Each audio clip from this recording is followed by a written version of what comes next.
Hello student, welcome back to my channel physics with fun. चलिए आज इस video में हम आपको फिजिक्स का जो अपना चैप्टर चल रहा है इलेक्ट्रिक चार्ज एंड फील्ड, उसके कुछ टॉपिक हम पिछली वीडियो में बता चुके हैं। आज का टॉपिक है आर्टिकल नंबर 2। आर्टिकल 2 है, क्या नाम है उसका, electric field intensity. Electric field intensity due to a point charge. Clear है? तो सभी बच्चे हेडिंग डाल देंगे। हेडिंग आर्टिकल नंबर 2 है electric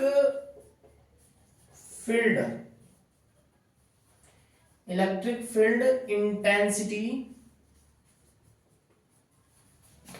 due to a point charge.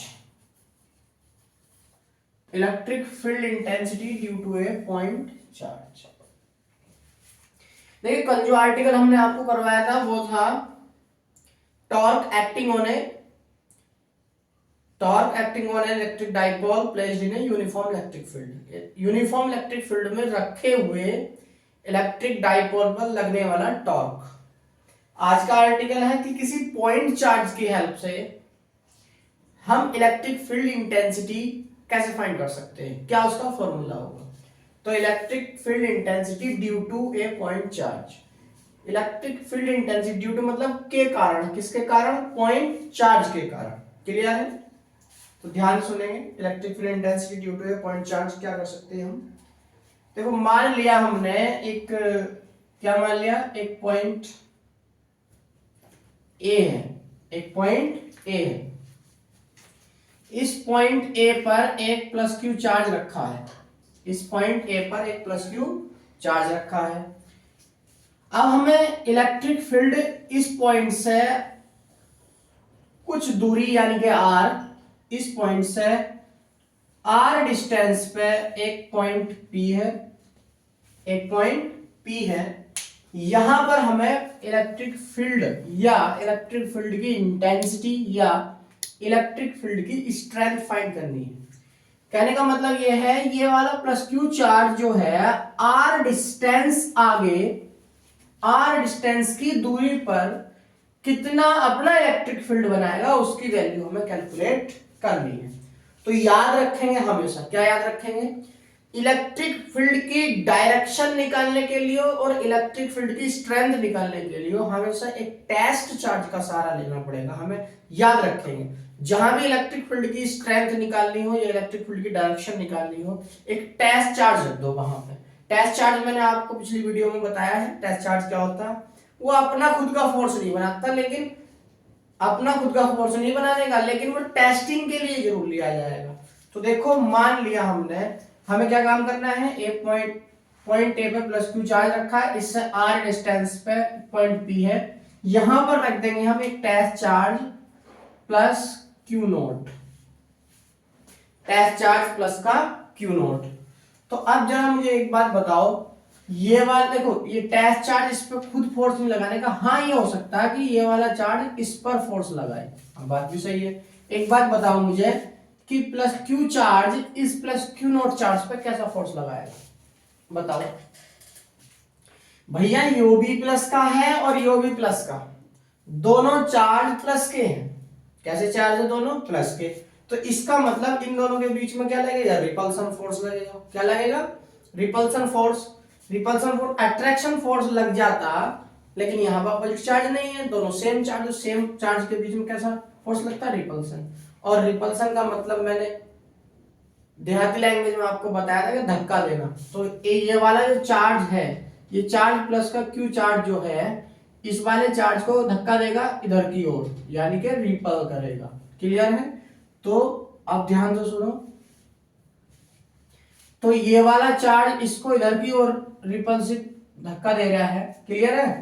तो एक मैंने इलेक्ट्रिक फील्ड की डायरेक्शन में भी जब इलेक्ट्रिक फील्ड इंटेंसिटी की डेफिनेशन लिखवाई थी, फॉर्मूला लिखवाया था, और नीचे उसकी डायरेक्शन भी लिखवाई थी। मैंने बताया था इलेक्ट्रिक फील्ड की डायरेक्शन वही होती है, इलेक्ट्रिक फील्ड इंटेंसिटी की, ये इलेक्ट्रिक फील्ड की डायरेक्शन वही होती है जो इलेक्ट्रिक फोर्स की।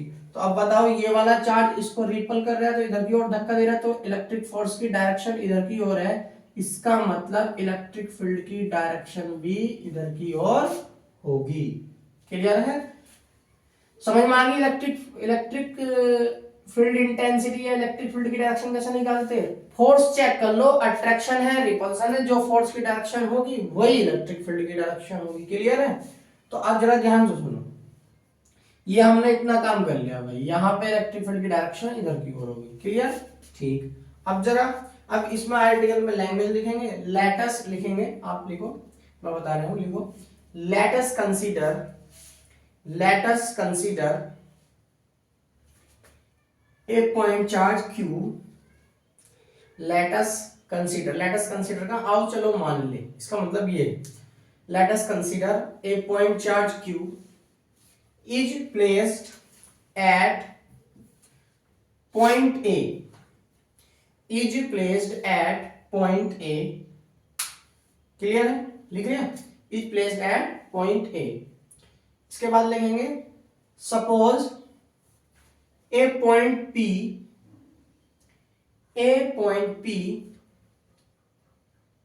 suppose a point P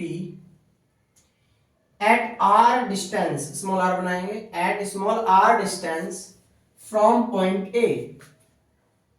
suppose a point P at r distance from point A is placed at which electric field intensity is to be determined। Electric field intensity is to be determined. Clear है? Then from the diagram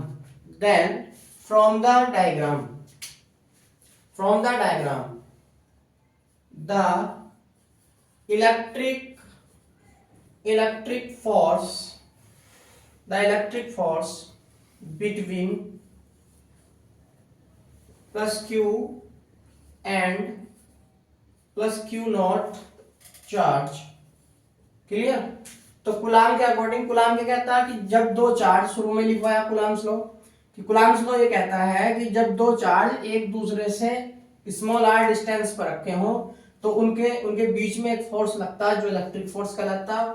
और electric force की value क्या होगी बच्चों?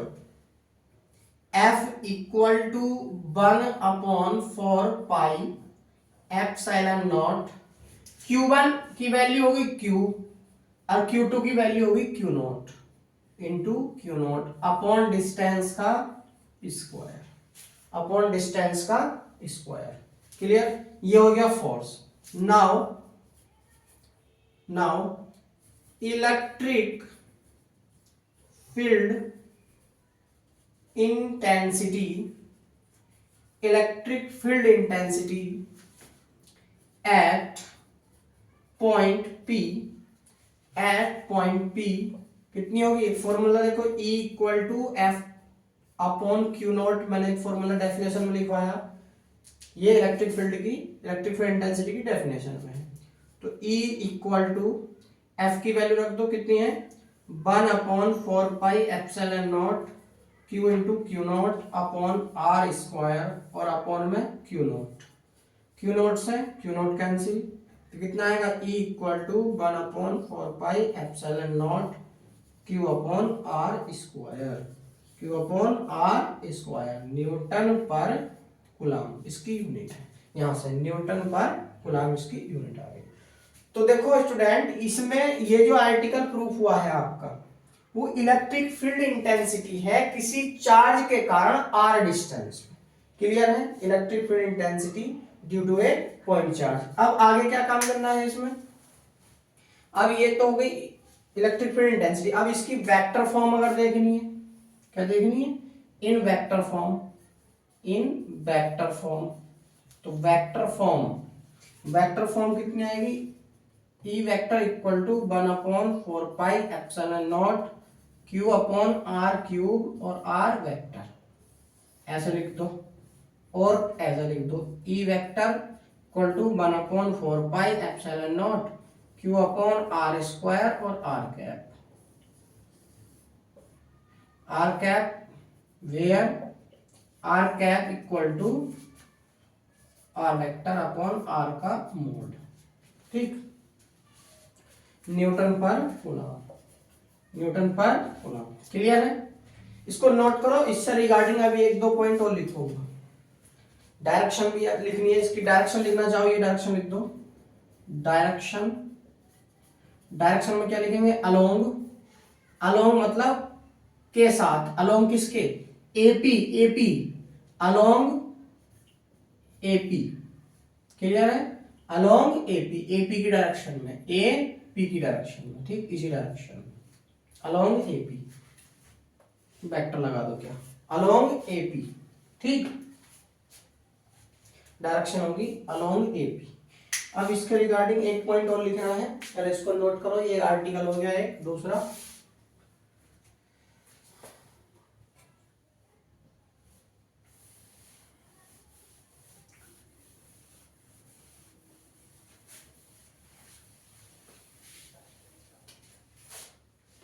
इसमें ये करना है नोट पॉइंट में,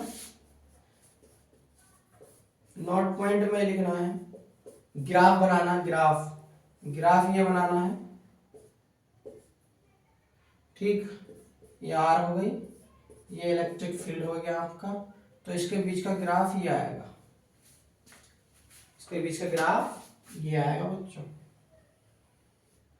क्लियर है? यो E inversely proportional to r square का ग्राफ है, याद रखेंगे इसको, ठीक। तो ये आर्टिकल हो गया। देखो इस आर्टिकल, ये आर्टिकल जो है बहुत इंपॉर्टेंट है। अगले जो आर्टिकल प्रूफ होने हैं इसके हेल्प से, इसका थोड़ा सा फिजिकल इंपॉर्टेंस समझ लो क्या है इस आर्टिकल का। देखो इस आर्टिकल का फिजिकल इंपॉर्टेंस ये है, इसको नोट कर लिया आपने? नोट कर लो पहले इसको। इस आर्टिकल का फिजिकल इंपॉर्टेंस ये है, अगर मान लो कोई चार्ज रखा है, मान लो यहाँ पे कोई चार्ज रखा, इस पॉइंट ओ पे कोई चार्ज रखा, पॉइंट कोई भी मान लो, इस पॉइंट ओ पे कोई चार्ज रखा प्लस का क्यू, तो इससे बाई डिस्टेंस पे अगर मुझे इलेक्ट्रिक फील्ड इंटेंसिटी फाइंड करनी है ना, तो फॉर्मूला लग जाएगा E equal to 1/4 pi epsilon 0 charge upon by square, ठीक। चार्ज, जिस चार्ज की हेल्प से, जिस चार्ज के कारण हमें निकालना है वो चार्ज अपॉन जितनी डिस्टेंस पर निकालना है उसका स्क्वायर, ठीक। देखो इस पूरे प्रोसेस में हमने टेस्ट चार्ज जो लिया था, केवल टेस्ट चार्ज जो लिया था, केवल उसकी जरूरत है टेस्टिंग के लिए जरूरत पड़ी है, टेस्टिंग के लिए जरूरत पड़ी। क्लियर है? तो देखिए इसमें ये था कि अगर हमें बाई डिस्टेंस पे निकालना तो equal to 1/4 pi epsilon naught q upon by square newton per coulomb.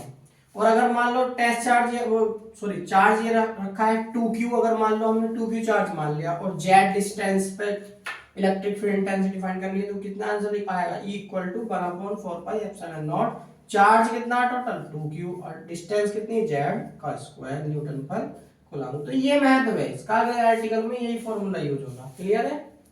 Okay, thank you.